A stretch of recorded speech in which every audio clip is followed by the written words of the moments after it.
हाँ, जिसको जरूरत हो दे दीजिए, नहीं तो उस समय डिस्टर्ब होगा। कुछ पन्ना है, आप लोग अभी रखिए, जब जरूरत होगा तब उसका उपयोग कीजिएगा। और हम लोग उद्धव जी के विषय में सुन रहे थे, और उद्धव जी भगवान के आदेश के अनुसार अपने तरफ से पूरा प्रयास किए।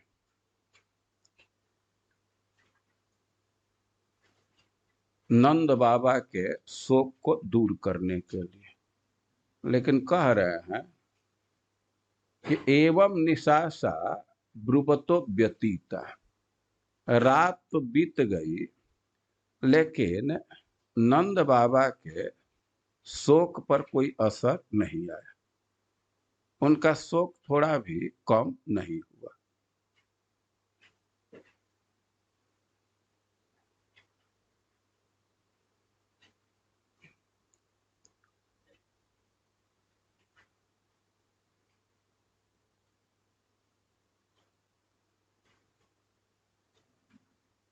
अब जब सुबह का समय हो गया, जैसा हम लोग कल सुने कि उद्धव जी तो अपने प्रातः कृत्य के लिए चले गए। गोपियां दधि का मंथन करने लगी, गीत गा रही हैं कि ने अब आगे कह रहे हैं कि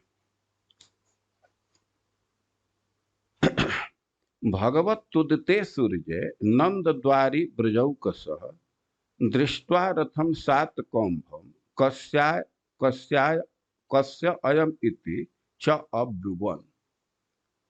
जब सूर्योदय हुआ तो नंद द्वारी ब्रजौकस, जो ब्रजवासी हैं खास करके गोपियां हैं, तो वे नंद बाबा के द्वार पर पहुंची, उनके द्वार दरवाजा पर पहुंची। क्योंकि ये जो गोपियां हैं तो उनका यह रूटीन था, स्नान इत्यादि करने के बाद माँ यशोदा को नमस्कार करने जाती है। और खास करके अब इस समय तो नंद बाबा माँ यशोदा बहुत दुखी हैं, तो जरूर उनके पास जाती हैं। तो कह रहे हैं कि दृष्ट्वा रथम सात कौम्भम कस्यायम इति चाब्रुवत। वे तो जा रही थी नंद बाबा के दरवाजे पर, उनके घर में, लेकिन वहां देखी कि सोने का रथ खड़ा है। अब स्वाभाविक ही उनका उधर ध्यान गया, उत्सुकता बढ़ी और आपस में वे बात करने लगी कि रथ किसका है। संध्या के समय छन्नयान इतने धूल उड़ रहे थे कि रथ दिखाई नहीं दिया था। अब सुबह में देख करके वे आपस में बात करने लगे कि कस्य अयम इति, ये किसका रथ है, कौन आया है। और उसमें अब रथ देख करके कोई गोपी कह रही है, अक्रूर अक्रूर आगतः किम वा यह कंसस्यार्थ साधक। रथ किसका हो सकता है, यहाँ तो किसी का रथ है नहीं, अक्रूर रथ लेकर के आया था, तो क्या फिर वही रथ लेकर के आ गया। कंसस्य अर्थ साधक, वह तो कंस का सेवक है, उसके प्रयोजन को सिद्ध करता है। जेन नीतो मधुपरी कृष्ण कमल लोचन, कंस को संतुष्ट करने के लिए कृष्ण को वह मथुरा ले गया। तो अब तो कंस मर गया, अब किस काम के लिए, अब किसके लिए रथ लेकर के आया है। तो कोई गोपी कह रही है कि किम साधिष्यति अस्माभिः भर्तुः प्रेतस्य निष्कृतिम्। अरे अपने स्वामी के मरने के बाद भी आया है, तो क्या ऐसा है कि अब उसके प्रेत कार्य के लिए और दैहिक संस्कार के लिए कुछ कृत्य बाकी है? क्या ऐसा है कि हम तो मरने वाली है, तो हमारे मांस से अपने स्वामी का पिंडदान करेगा क्या? अब क्या जरूरत पड़ गई आने की? तो इति स्त्रीणाम वदंती नाम उद्धवोगात कृतान्हिक। ऐसे आपस में वे बातचीत कर रही थी। अब तक प्रातः कृत्य समाप्त करके स्नान इत्यादि करके उद्धव जी वहां आ गए। तो अब कह रही हैं कि तम वीक्ष कृष्णानुचरम ब्रज स्त्रिय प्रलम्ब बाहुम नवकुंज लोचन। उद्धव जी आ रहे हैं तो दूर से ही स्त्रियां उनको देख रही हैं। तम वीक्ष कृष्णानुचरम ब्रज स्त्रिय। ब्रज स्त्रिय जो ब्रज की प्रसिद्ध महिलाएं थी, जो उत्कंठा प्रधान गोपियां हैं, जो निरंतर कृष्ण के लिए व्यग्र हैं, वो कह रहे हैं कि ब्रज स्त्रिय तम वीक्ष्य। उनको देख करके अब विचार करने लगे कि कृष्णानुचरम, यह तो कृष्ण का कोई अनुचर है। अब क्यों उनके मन में यह भाव आ रहा है? क्योंकि देख रही है कि इसका जो रंग रूप है, तो यह तो एकदम कृष्ण जैसा है, तो यह तो कृष्ण का भक्त होगा। और इसकी भक्ति उन्नत अवस्था की है, क्योंकि इसी देह में सारूप्य मुक्ति प्राप्त कर लिया, इसी जीवन में सारूप्य मुक्ति प्राप्त कर लिया, एकदम कृष्ण जैसा दिख रहा है। तो कितना ये उन्नत भक्त है! आखिर भक्ति के बल से ही तो इसी संसार में सारूप्य मुक्ति पा गया, कृष्ण का रूप प्राप्त कर गया। प्रलंब बाहुम नवकंज लोचन। एक उसका बाह तो बहुत लंबा है, घुटने तक बाह है। नवकंज लोचन, और आंखें खिली हुई हैं, जैसे नया नया कमल प्रस्फुटित हो, खिला हुआ हो, वैसे आंखें सुंदर हैं। पीतांबरम पुष्कर मालिनम लसन मुखारबिंदम मणिमृष्ट कुंडलम। के पीतांबर धारण किया है, पुष्कर मालिनम कमल का माला पहना है, और उसके कानों में उज्जवल मणि है। तो लसन मुखार बिंदम, उससे मुख कमल बहुत सुंदर लग रहा है।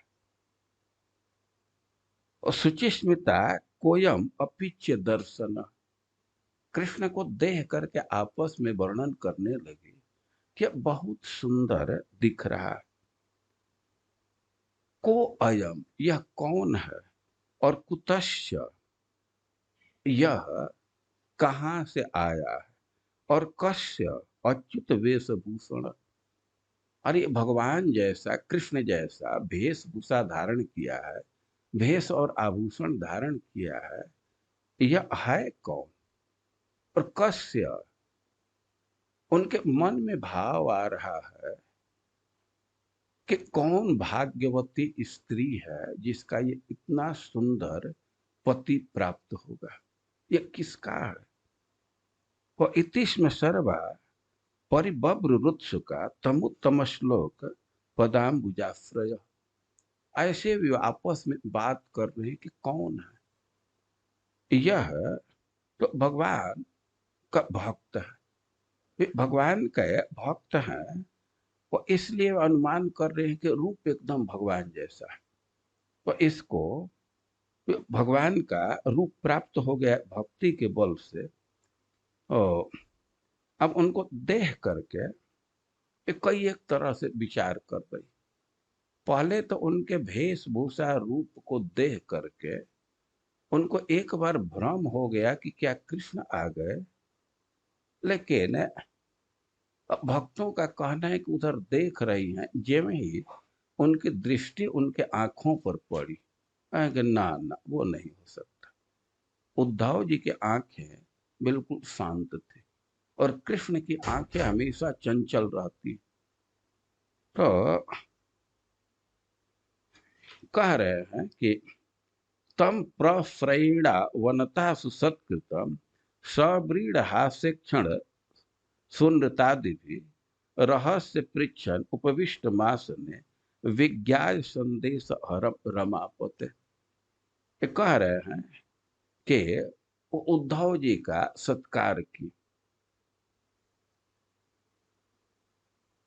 बहुत नम्रता से सिर झुका करके उनका सत्कार की और सब्रीड हास्य क्षण सुनृतादि और लज्जा युक्त मुस्कान से, सुंदर वचन से उनका स्वागत की। और रहस्य अपृच्छन उपविष्ट मास ने, एकांत में जो आसन के नजदीक बैठे थे तो वहां पूछने लगे। विज्ञा संदेश हरम रमापत, यह जान करके कि यह श्री कृष्ण के संदेश वाहक है।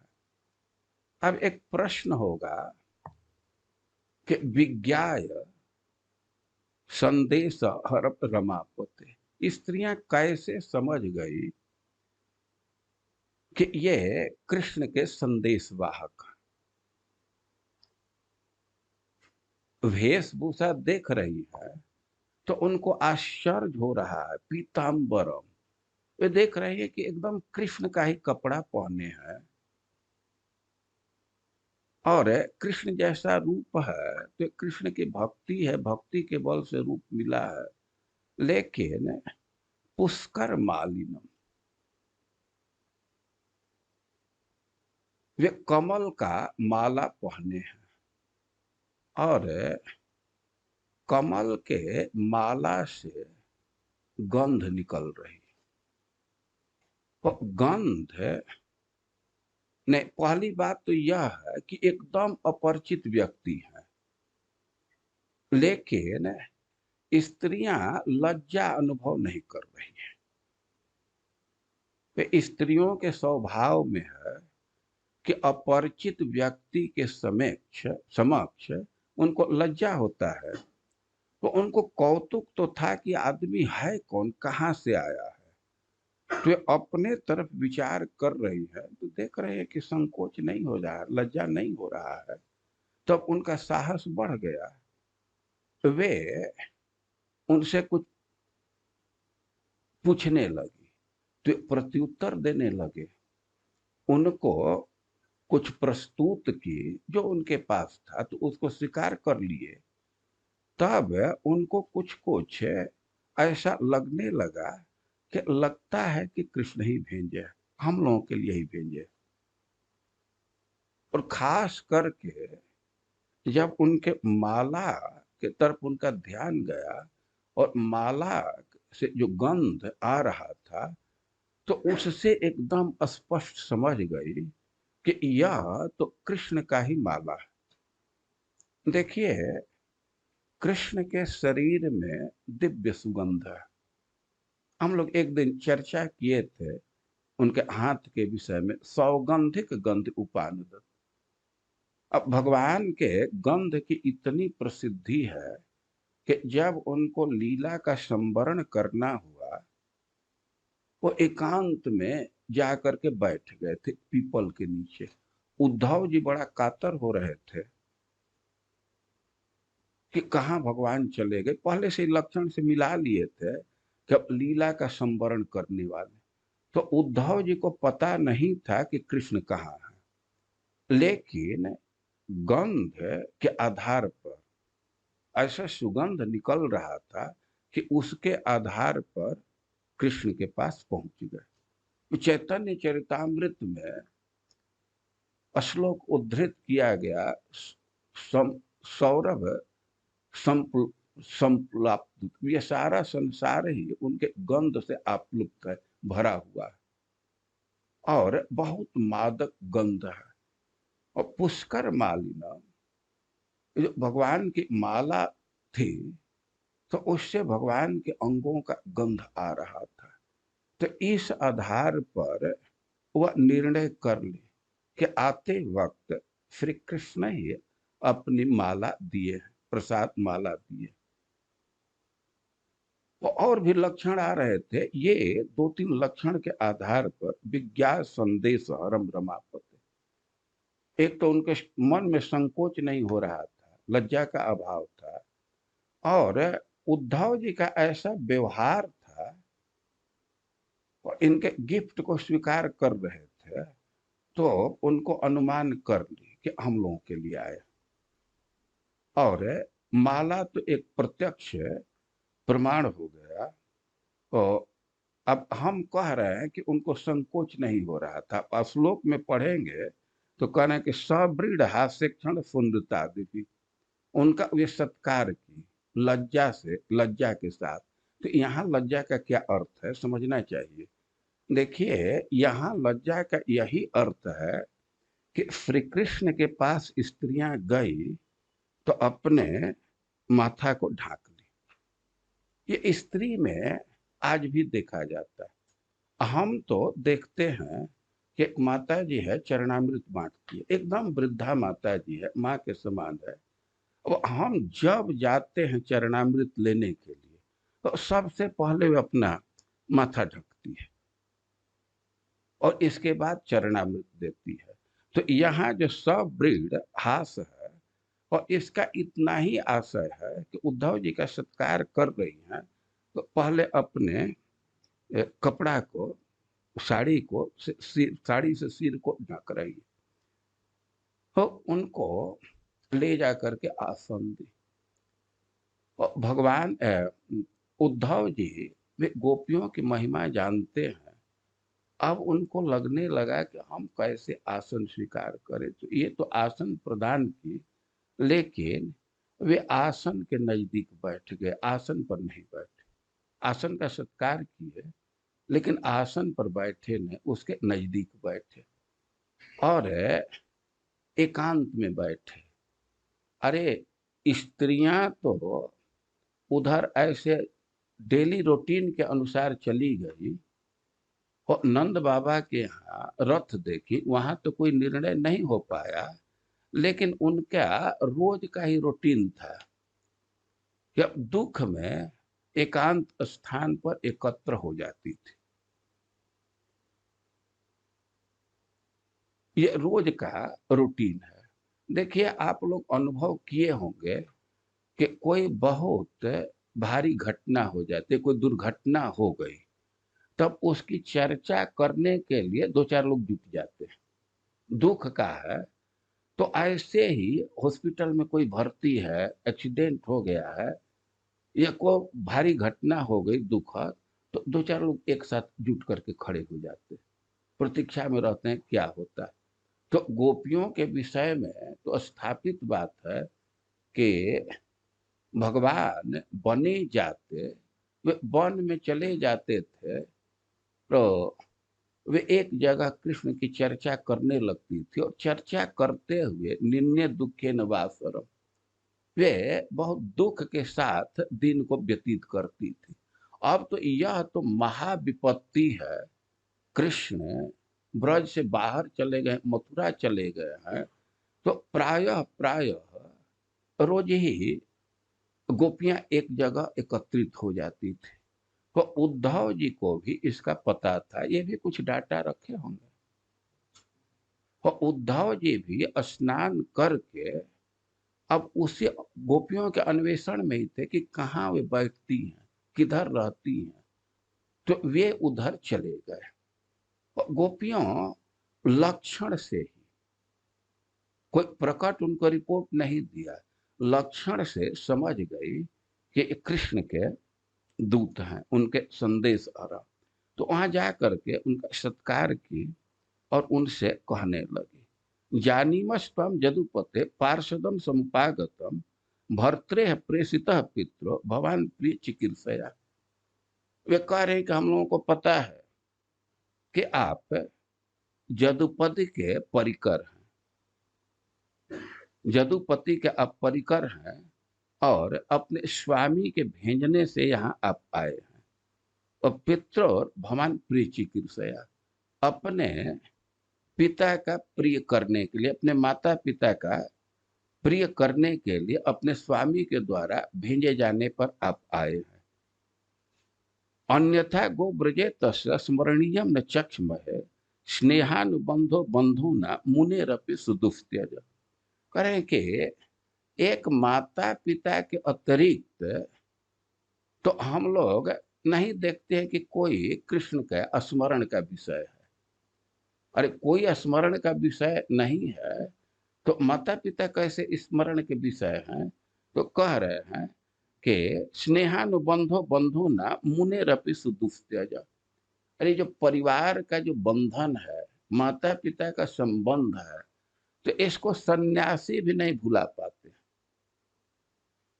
वे भी माता पिता के संबंध का निर्वाह करते हैं, उसको पूरा पूरा नहीं भूल पाते हैं। तो स्नेहानुबंधो बंधु ना मुने रपि सुदुस्त्यज, और कह रहे हैं कि इसी से अपने माता पिता की सुधि लिखने के लिए आपको यहाँ भेजे। लेकिन अब इसमें जो शब्द है जदुपति, जदुपति यादवों के पति हैं, तो एक तरह से जदुपति शब्द कह करके गोपियां बहुत भारी व्यंग वचन बोल रही। व्यंग वचन इस अर्थ में कि अब तो यादवों के स्वामी हो गए। अरे यहाँ थे तो गोपों के साथ थे, माता पिता तो गोप हैं, लेकिन अब तो उनको यादवों का राज्य मिल गया, अब वहां है तो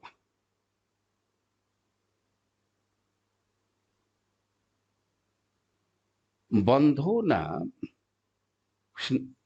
दुस्त्यज, नहीं मुने रपि दुस्त्यज स्नेहानुबंध बंधु नाम।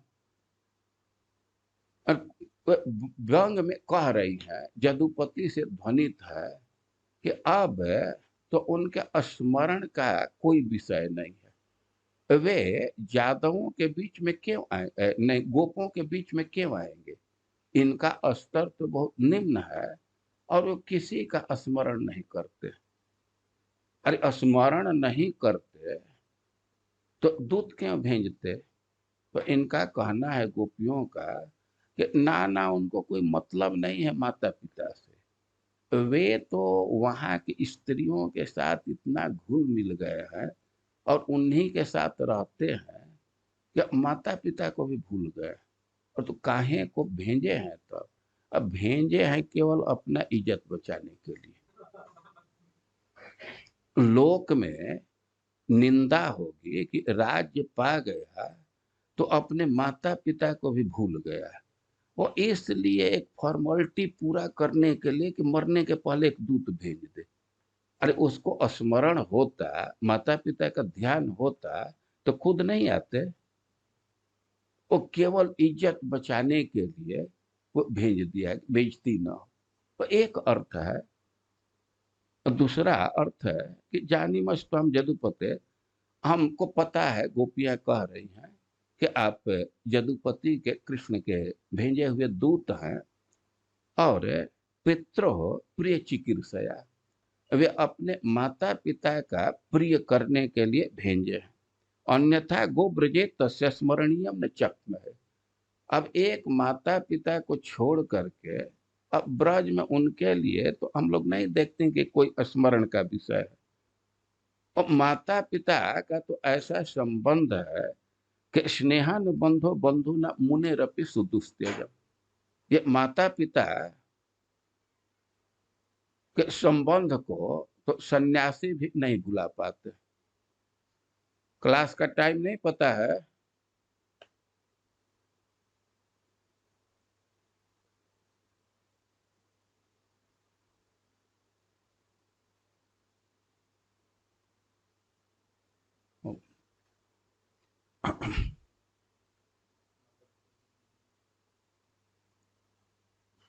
तो अब किसी सिद्धांत को ले,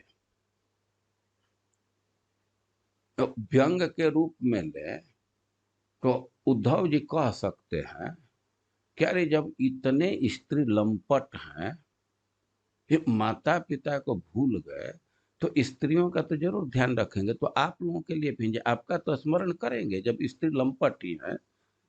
तो कह रहे हैं क्या रे याद भी करे हमारा, तो उसे तो निंदा ही है ना। क्योंकि माता पिता के अतिरिक्त जो भी यहाँ संबंध है, जो भी प्रेम है, वो तो स्वार्थ पर आधारित है। तो कह रहे हैं कि अन्येषु अर्थकृता मैत्री जावद अर्थ विडम्बन। अर्थकृता मैत्री,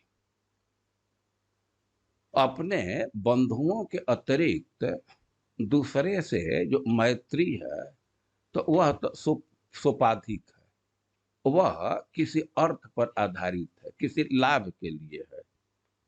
और जावद अर्थ विडम्बन, जब तक वह लाभ प्राप्त नहीं हो जाता है, जब तक प्रयोजन सिद्ध नहीं हो जाता है, तब तक व्यक्ति प्रेम का नाटक करता है। वो कह रहे पुंभिस्त्रीषु कृता यद्वत् सुमन शिव षटपद है। जो दूसरा संबंध है, तो उसको तो ऐसे ही समझ सकते हैं कि कोई एक पुंसचली स्त्री है और उससे कोई पुरुष संबंध रखते हैं, या ये भंवरा है और फूल से संबंध रखता है, फूल से प्रेम करता है, तो बस उतने देर तक वो फूल से कनेक्शन रखता है जब तक उसको मधु नहीं मिल गया। तो वैसे ही इस संसार का प्रेम है, ये उपाधि पर, माने फल पर आधारित है। और जब तक फल नहीं प्राप्त हुआ, प्रयोजन सिद्ध नहीं हुआ, और तब तक उसका एक नाटक करते, अनुकरण करते हैं। तो कई एक उदाहरण दे रही हैं कि इस संसार में जो प्रेम है, तो उसके विषय में यही सिद्धांत लागू होता है कि निस्वम त्यजन्ति गणिका अकल्पम नृपतिम प्रजा। कोई गणिका है, वेश्या है, तो किसी से प्रेम करती है, धनी व्यक्ति से, लेकिन उसका धन समाप्त हो गया तो उसका त्याग कर देती है, उसको छोड़ देती है। तो निस्वम त्यजन्ति गणिका अकल्पम नृपतिम प्रजा। और प्रजा की स्थिति है कि जब वो देखता है कि राजा अब हमारा भरण पोषण करने में सक्षम नहीं है, तो उसका त्याग कर देता है। और अधीत विद्या आचार्य,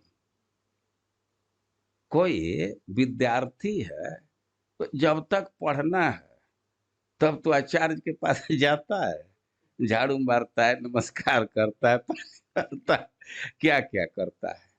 लेकिन जब पढ़ाई पूरी हो गई, तब तो साल 2 साल पर भी कभी भेंट नहीं करता, उसका त्याग कर देता है। तो ऋत्विजो दत्त दक्षिणा। और कोई पुरोहित है, तो जजमान के यहाँ है, अब बड़ा प्रश्न पूछते हैं, कितने पुत्र हैं, क्या हैं, और क्या हाल चाल है, लेकिन लिफाफा मिल गया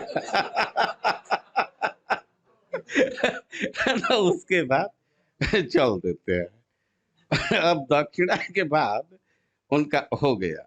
खगा बीत फलम वृक्षम, ये पक्षी हैं, फल के वृक्ष पर बैठते हैं, लेकिन अब सीजन ऑफ हो गया, फल समाप्त हो गया, तो अब उस वृक्ष पर नहीं बैठते, उसका त्याग कर देते हैं। और जारो भुक्त्वा रताम स्त्रियम, नहीं भुक्त्वा चाती थयो गृहम। और कह रहे हैं कि कोई अतिथि आया है,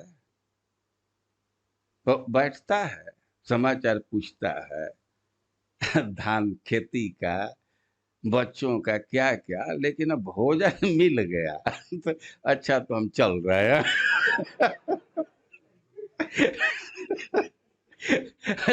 अब अतिथि को भोजन मिल गया, तो अब गृही को छोड़ देता है घर को। दग्धम मृगास तथा रण्यम, अब वन हरा भरा है, तो बहुत सारे पशु पक्षी वहीं जन्म लिए हैं और वहीं से पालन पोषण प्राप्त किए हैं। लेकिन कदाचित वन में आग लग गई और वो जल गए घास पात, तो उस वन को छोड़ देते हैं। और जारो भुक्ता रताम स्त्रियम। एक बात कह रही है कि कोई पर पुरुष है, जार है, तो किसी स्त्री से उसका संबंध है, तो स्त्री अभी अतृप्त है, लेकिन अब पुरुष उसका भोग करके उसका त्याग कर देता है। तो कह रहे हैं कि जो भी परिवार के अतिरिक्त जो संबंध है, तो वह तो फल पर आधारित है, प्रयोजन पर आधारित है, और उसमें प्रेम है नहीं, वो तो प्रेम का नाटक है। तो ऐसे व्यंग वचन बोल रही है या ब्याज स्तुति कर रही है, निंदा के बहाने कृष्ण के गुण को गा रही हैं, उनको कह रही हैं। तो अब एक विशेष बात कह रहे हैं कि इति गोप्यो ही गोविंदे गतवा काय मानसा कृष्ण दूते ब्रजम जाते उद्धवे त्यक्त लौकिका। कि इति गोप्यो ही गोविंदे गतवा काय मानसा, ये बोल रही हैं, कृष्ण का स्मरण कर रही हैं, यद्यपि देखने में लग रहा है कि कृष्ण के प्रति कंप्लेन कर रही हैं, लेकिन प्रेम का स्वभाव है। प्रेम में उल्टी बात होती है। अब ऐसे बोल रही हैं कृष्ण के विषय में, लेकिन अब उद्धव जी के समक्ष वे सब कुछ त्याग के, अब बाहरी अनुसंधान उनको नहीं है, कोई काम धंधा भोजन पानी या कोई भी संबंध, और गोविंद गतवा काय मानसा, उनका वचन शरीर और मन सब गोविंद में अभिनिविष्ट हो गया। गोविंद मतलब सारे इंद्रियों पर कृष्ण का ही अधिकार हो गया, सारे इंद्रियों को कृष्ण प्राप्त कर लिए। और गायंत प्रिय कर्माणि रुदत्य गतह्रिय तस्य संस्मृत्य संस्मृत्य यानि कैशोर बालय। और अब उनका पूरा पूरा अभिनिवेश कृष्ण में है, बाहर का कुछ अनुसंधान नहीं है, और कृष्ण के कर्म को, उनके लीला को गान करने लगे, अपने प्रियतम के चरित्र का गान करने लगे। खास करके कैशोर बालय, किशोरावस्था में जो लीला किए हैं, और पौगंड पौगंड अवस्था में जो लीला किए, दोनों का गान कर रहे। तो यह बहुत महत्वपूर्ण शब्द है, कैशोर बालय। कोई कोई कह सकता है कि गोपियों का तो कृष्ण के प्रति आकर्षण है, आकर्षण है मतलब भोग का आकर्षण है, उनको देखना चाहती, चुंबना चाहती है, उनके भोग करना चाहती, उनके साथ क्रीड़ा करना चाहती हैं। लेकिन ध्यान देने की बात है कि ऐसा नहीं कह रहे हैं कि किशोरावस्था के लीला का वे स्मरण कर रही। अरे जो काम से आधारित प्रेम है, तो वह तो किशोरावस्था में उभरता है, लेकिन गोपियों का निरुपाधिक प्रेम है, भोग पर आधारित नहीं है। क्योंकि कह रहे हैं कैशोर बालयो, वे किशोरावस्था के कर्म का भी स्मरण कर रही, गान कर रही हैं, और पौगंडावस्था के भी, यह बाल्यावस्था का भी। तो कहने का आशय है कि वे तो कृष्ण के प्रति बाल्यकाल से ही आकृष्ट है, ऐसा नहीं है कि किशोरावस्था में आकृष्ट हुई। फिर एक प्रश्न होगा कि कैशोर बालयो, अरे उम्र तो पहले पौगंड आता है, कुमार अवस्था, पौगंड अवस्था, इसके बाद किशोर अवस्था आता है। लेकिन ये बोल रही हैं, ये सुखदेव गोस्वामी बोल रहे हैं, तो कैशोर बालयो प्रिय कर्माणि, कृष्ण जो उनके प्रिय हैं और उनके लीला का गान कर रही हैं, तो सबसे पहले कह रहे कैशोर, किशोरावस्था का। उसका कारण है कि सबसे अधिक उनके चित्त पर छाया हुआ है रास नृत्य। जो भगवान रास लीला किए हैं, तो उसका प्रभाव सबसे अधिक, उसका स्मरण सबसे अधिक कर रहे। भगवान अनेक लीला किए हैं, लेकिन रास लीला का सबसे ऊपर स्थान। ऐसे चैतन्य चरितामृत में श्लोक उद्धृत किया गया है कि भगवान कह रहे हैं कि ब्रज बहुत प्रिय है, वहाँ का बहुत स्मृति है। खास करके गोपियों के साथ जब नृत्य का स्मरण होता है तो हमारा तो मन ही कैसे दूसरे ढंग का होने लगता है। तो सब लीलाओं में सर्वोपरि रास लीला है। तो कैशोर बालयो किशोरावस्था का पहले उल्लेख कर रहे हैं और इसका आशय है कि रास नृत्य का सर्वाधिक स्मरण हो रहा है गोपियों को। तो गायन्त्य प्रिय कर्माणि रुदत्य गत हृदय, वे कृष्ण के लीला का गान कर रही हैं और रोदन कर रही हैं। गत हृदय, वे अब बाहरी कोई ध्यान नहीं रख रही हैं, कोई लज्जा अनुभव नहीं कर रहे हैं। और तस्य संस्मृत्य संस्मृत्य यानी कैशोर बालय, जो जो भगवान किशोरावस्था में, बाल्यावस्था में, पौगंड्यावस्था में, खास करके गोपियों के लिए किशोर और पौगंड अवस्था में जो लीला किए हैं, एक एक करके सब स्मरण आ रहा है और उसी को गा रही हैं, रो रही हैं।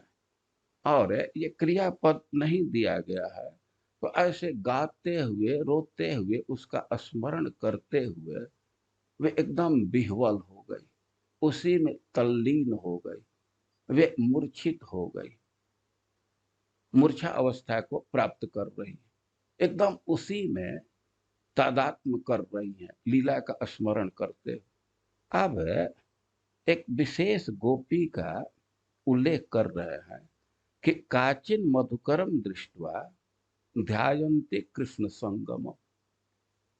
कोई गोपी है, काचित कह रहे हैं, और काचित शब्द का भी अर्थ करे तो कम आचिनोती, कम सुखम आचिनोती, जो सबको सुख प्रदान करे। का मतलब सुख, और चित्त मतलब विस्तार करना, आचित उसको फैलाना। तो जो सब गोपियों को सुखी करने वाली है तो उसको काचित कह रहे हैं।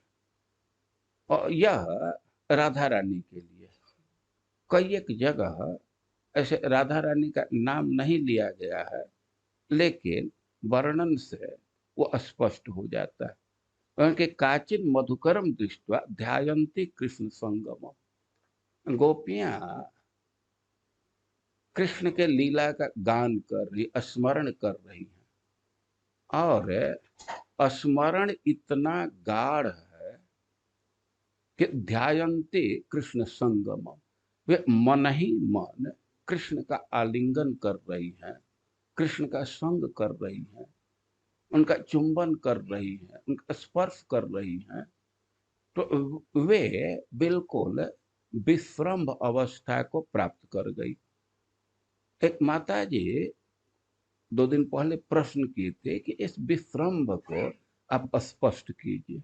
और देखिए, विश्रम्भ का मतलब है प्रणय, प्रेम का कई एक स्तर है। तो विश्रम्भ का अर्थ है कि एकदम एक हो जाना, अब विश्वास के स्तर पर या शरीर के स्तर पर।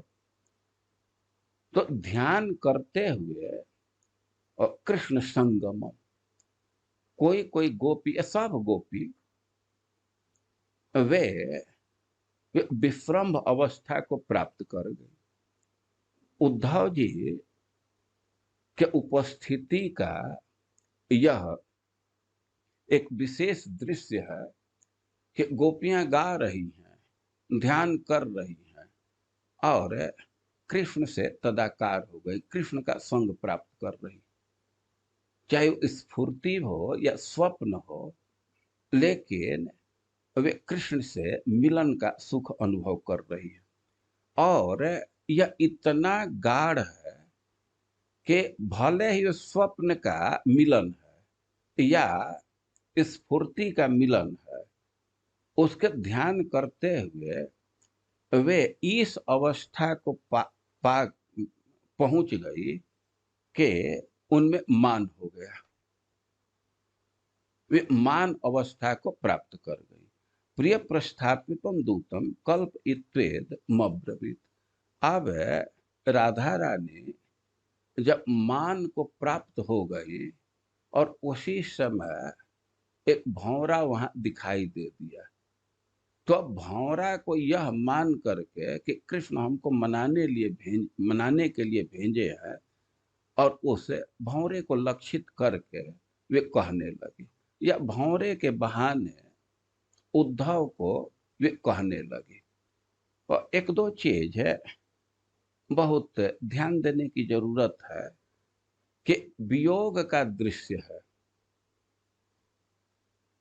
कृष्ण मथुरा में है, लेकिन गोपियों को इतना गाढ़ स्मरण हो रहा है, कृष्ण की स्फूर्ति हो रही है कि एकदम प्रत्यक्ष जैसा अब और भावों के साथ ये रूसने का भाव आ गया। जो वियोग में है तो मिलना चाहता है ना, क्यों रूसेगा? वो वियोग में रो रही है कृष्ण के लिए, लेकिन इसी में वर्णन है कि मान कर गए।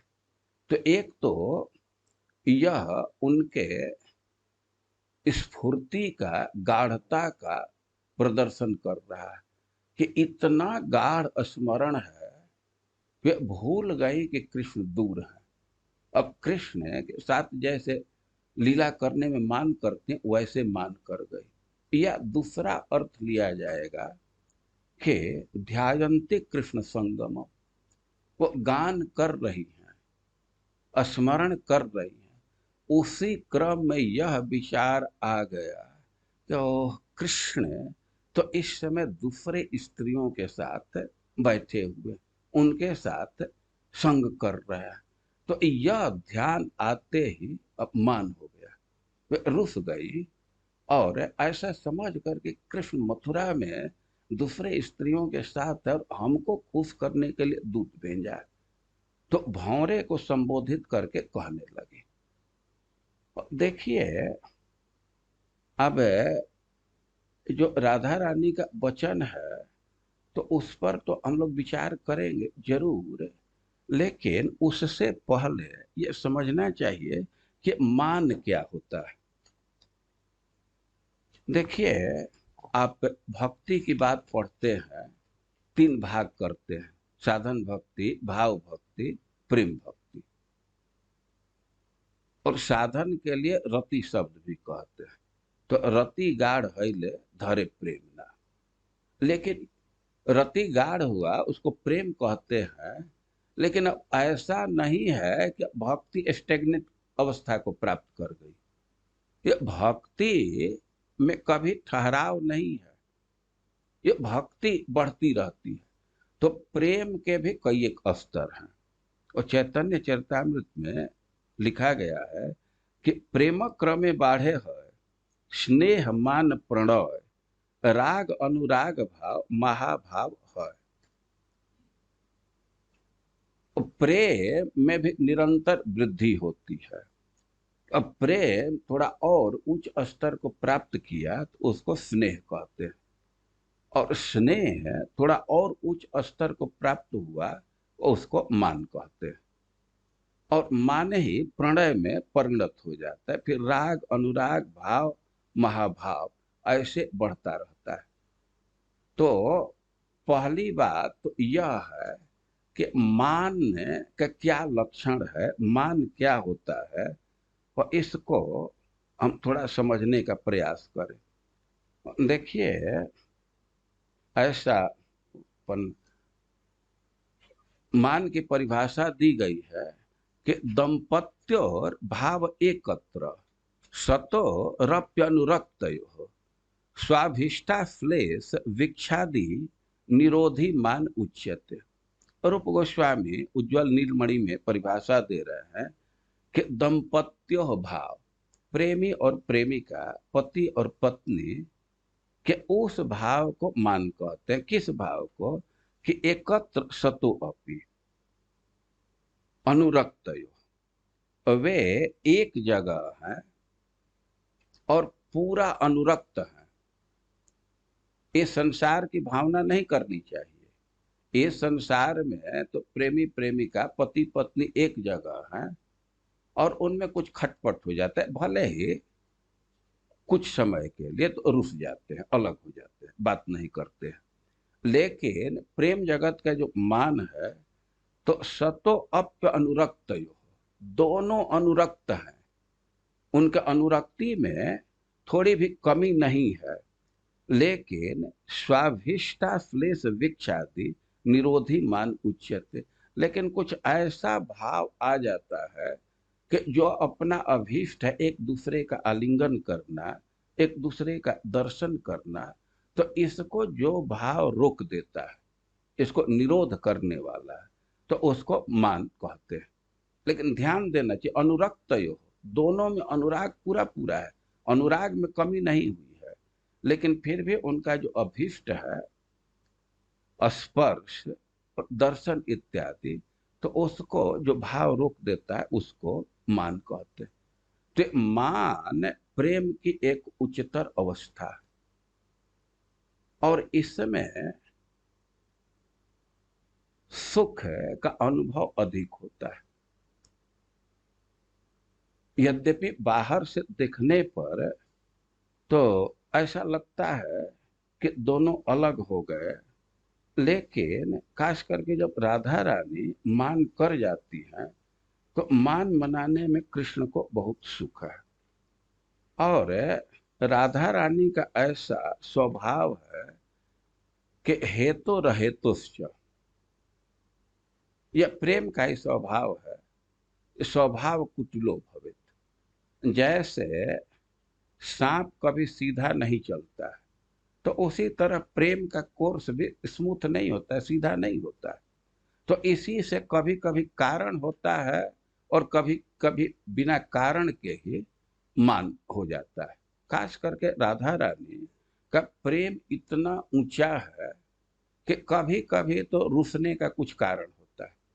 कारण यह होता है कि उनको कुछ लक्षण दिख जाता है कि कृष्ण ने किसी दूसरे स्त्री का स्पर्श किया। लक्षण कैसे दिख गया? तो दूसरे स्त्री का कुमकुम है, कृष्ण के शरीर में दिख जाता है, या कृष्ण का जो माला है तो मर्दित है और स्तन का कुमकुम लगा हुआ, तो इसे अनुमान कर लेते हैं किसी दूसरे का आलिंगन किया, तो राधा रानी रुस जाती है। या सपना में नाम ले लिए किसी स्त्री का तो मान कर जाती हैं, तो यह तो कारण हुआ। और कभी कभी बिना कारण के ही मान कर जाती है। ऐसा भक्तों ने पदों में गाया है, कुछ घटना का उल्लेख किया है कि एक बार राधा रानी निकुंज में बैठी है, प्रिया प्रियतम एकांत निकुंज में बैठे हैं। अब भगवान का शरीर तो बिल्कुल शीशा जैसा चमकता है। श्रीमद् भागवतम में उल्लेख है कि सखा लोग तो तिलक इत्यादि भी भगवान के सामने खड़ा होकर के कर लेते हैं। तो भगवान के छाती पर राधा रानी का प्रतिबिंब फलित हो रहा है। भगवान का एकदम शरीर चमक रहा है शीशा जैसा। दोनों एक साथ बैठे हैं और राधा रानी देखती हैं कि कृष्ण के छाती पर तो कोई स्त्री है, कोई। अब तो इतना देख करके वे एकदम रुठ जाते। अरे कपटी, कहता है कि तुमसे अधिक प्रेम करता हूं, एकदम अपनी छाती में किसी दूसरे स्त्री को बैठाया। अब कृष्ण परेशान, अब उनको मनाने का कोशिश करते हैं लेकिन एक बात नहीं सुनती। मैंने इतना वे रुष्ट हो जाती हैं कि कृष्ण जब ही उनको मनाने का स्पर्श करने का कोशिश करते हैं तो अपने हाथ से झटक देते हैं, कृष्ण का माला तक टूट जाता है। बिना हेतु का मान है। और कृष्ण अपने मुख से कहे हैं कि हम बहुत बहुत लीला किए, लेकिन जितना परिश्रम राधा रानी के मान को मनाने में हुआ उतना दूसरे में नहीं। एक पद में कह रहे हैं कि इतो श्रम नाहिन तब ही भयो, अरे कि इतना श्रम तो हमको उस समय भी नहीं हुआ। अरे किस समय? नहीं, कह रहे सुनि राधिके जितो श्रम मोको है यही मान दयो। वो राधा रानी से ही कह रही हैं, कह रहे हैं कृष्ण राधा रानी से ही कि तुम्हारा मान तुम्हारा रुसना जितना हमको श्रम दिया, तो इतना श्रम तो हमको उस समय भी नहीं हुआ। अरे किस समय? धरनी धरि विधि वेद उधार्यो, मधुसो शत्रु हयो। अरे हम पृथ्वी को धारण किए, रसातल से लाकर लाए उठा करके, और विधि वेद उधार्यो। और ब्रह्मा जी के मुख से जब दैत्य वेद चुरा लिया था, तो हयग्रीव का वध करके वेद में दिया, और मधुसो शत्रु भयो।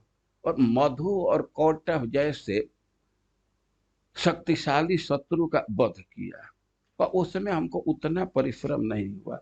द्विजन पकियो दुसह दुख मेटो, बलि को राज लयो। अरे हम तो पूरे पृथ्वी को ब्राह्मणों को दे दिए, युद्ध करके ये ब्राह्मणों को दे दिए, ब्राह्मणों को सौंप दिए। और केवल युद्ध ही नहीं किए, कभी कभी तो भिक्षा मांग करके और स्वर्ग को भी वापस लौटा दिया। तोरो धनुष स्वयंवर कीनो, रावण अजित जयो। वो जो शिव जी का भारी धनुष था उसको तोड़ दिया, और रावण जो अजय था उसका वध किया। और इतना ही नहीं, अघबक बच्छ अरिष्ट केसिमति, दावानल अचयो। हम अघासुर का वध किए, बकासुर का वध किए, वत्सासुर का वध किए, अरिष्टासुर का वध किए, केसी दैत्य का वध किए। अरे यहाँ तक कि आग में फैले हुए, जंगल में फैले हुए आग को पी गए। और गुरुसुत मृतक काज निज आए, सागर शोध लयो। और अपने गुरु जी के पुत्र को लाने के लिए तो एकदम समुद्र को छान मारा। तियबप उधरो असुर सिर मोहे, को जग जो न द्रयो। अरे हम ऐसा ऐसी ऐसी लीला की है कि सब लोग उससे पिघल गए। हम स्त्री का रूप धारण किए और सूर असुर सबको मोहित कर दिए। लेकिन जानो नहीं कहाँ यह रस में, जिन्हें सिर सहज नयो। वो इतना परिश्रम है मान मनाने में कि उतना परिश्रम पर्वत उठाने में या पृथ्वी उठाने में नहीं है, आग पीने में नहीं है। तो आखिर इस मान के फेरे में क्यों है? छोड़ दीजिए। कोई कह रहा है मनाने को, तो कह रहे हैं जानो नहीं कहाँ यह रस में, जिन सिर सहज नयो। कह रहे हैं कि परिश्रम तो बहुत है, लेकिन इसमें एक अद्भुत रस है। हमको पता नहीं चलता है कि रस कैसा है, हमेशा नवीन लगता है। और सूर सुबल अब तो ही मनावत, मोहि सब बिसर गयो। हमको दूसरे जगह परिश्रम तो होगा, और मान मनाने में भी परिश्रम है, लेकिन अब तुमको मनाने लगते हैं सूर सुबल। तुम वीरों में भी वीर हो, अब तो ही मनावत मोहि सब बिसर गयो। लेकिन तुमके मनाने में इतना सुख हो रहा है परिश्रम के साथ कि वे सब परिश्रम सब भूल गए। तो भगवान राधा रानी के मान मनाने में बहुत सुख अनुभव करते। तो मान लीला बहुत गरिमा से युक्त है। कई एक जगह राधा रानी मान करके बैठी। अरे कृष्ण लीला में और अधिक समय कृष्ण का राधा रानी के मान मनाने में ही जाता। मान सरोवर है, मानगढ़ है, बहुत बहुत जगह है। और केवल कृष्ण को ही सुख नहीं है, राधा रानी भी इस लीला का स्मरण कर रहे, इसके सुख का अनुभव कर रहे। कृष्ण जब मथुरा चले गए तो राधा रानी कई एक चीज का स्मरण कर रहे हैं, तो उसमें मान लीला का भी स्मरण कर रहे।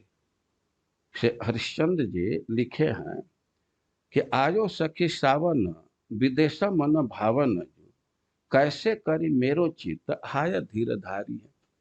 अपने सखी से राधा रानी कह रही है कि अरे दूसरा मौसम तो गुजर गया, अब ये तो बरसात का दिन आ गया, सावन आ गया, तो अब हम कैसे अपने को स्थिर करेंगे, हमारे मन कैसे स्थिर रहेगा।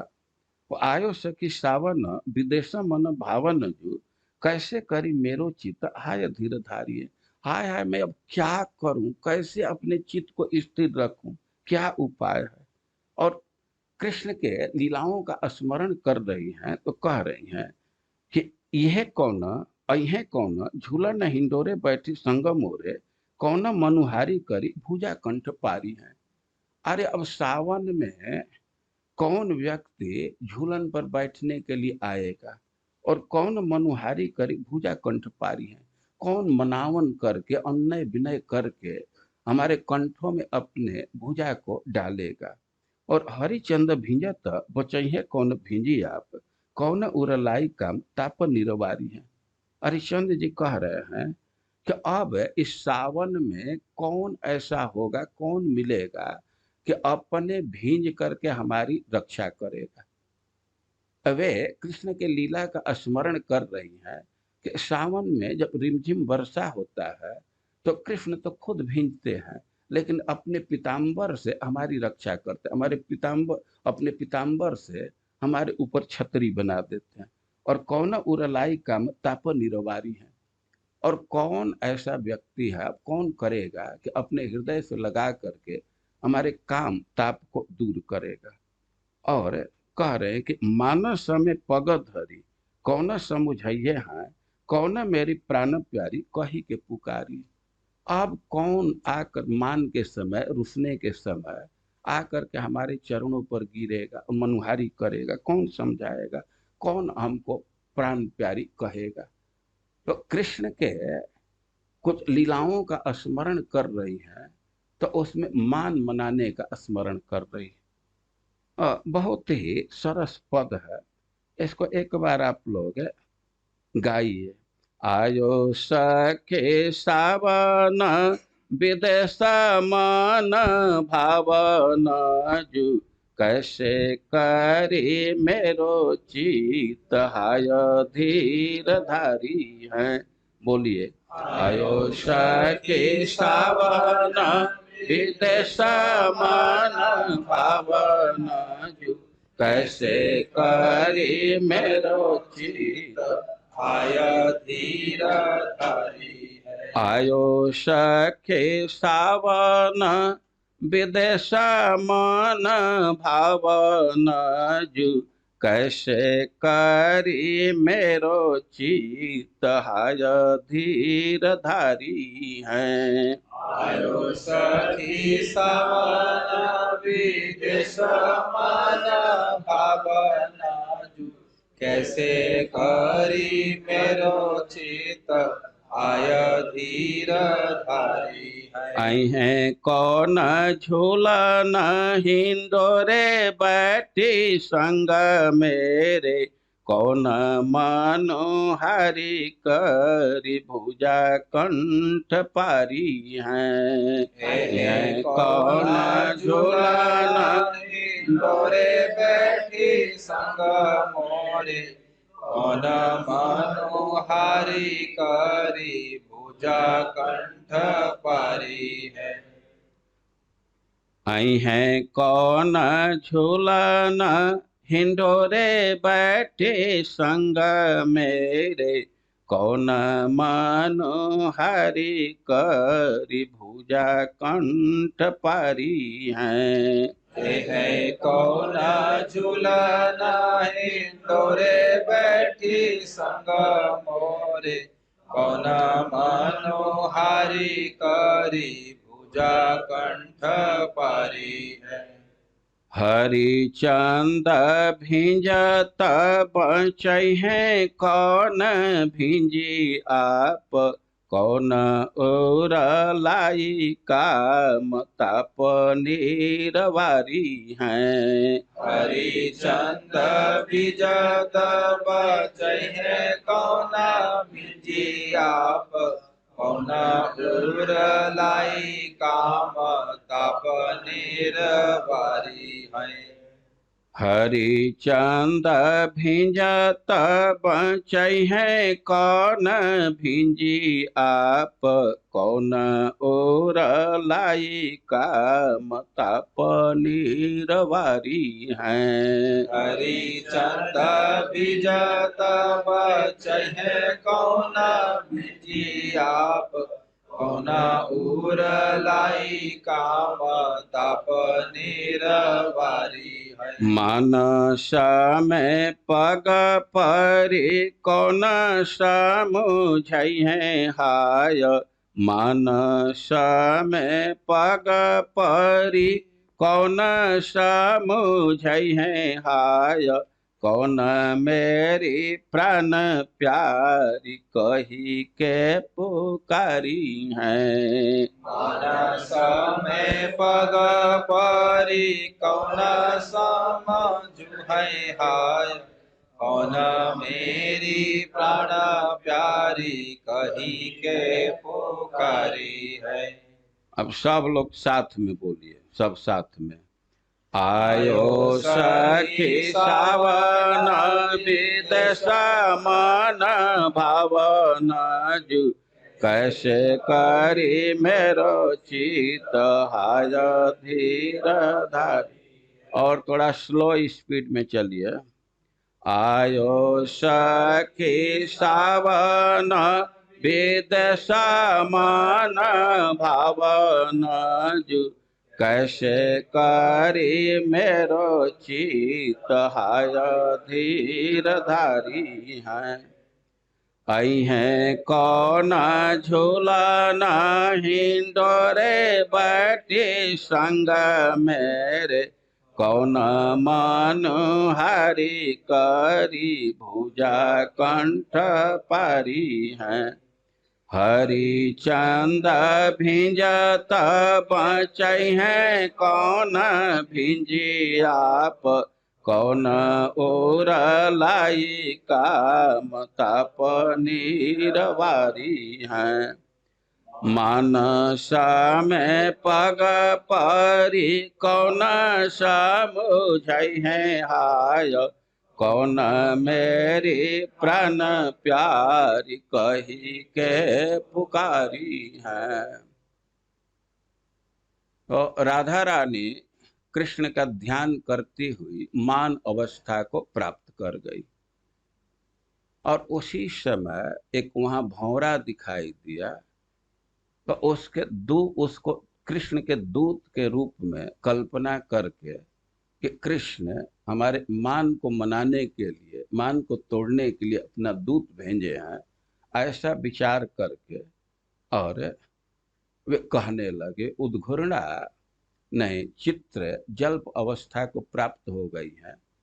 अब चित्र जल्प क्या है ये सब हम कल बतलाएंगे और राधा रानी के वाक्यों का अर्थ हम लोग कल सुनेंगे। हरे कृष्ण।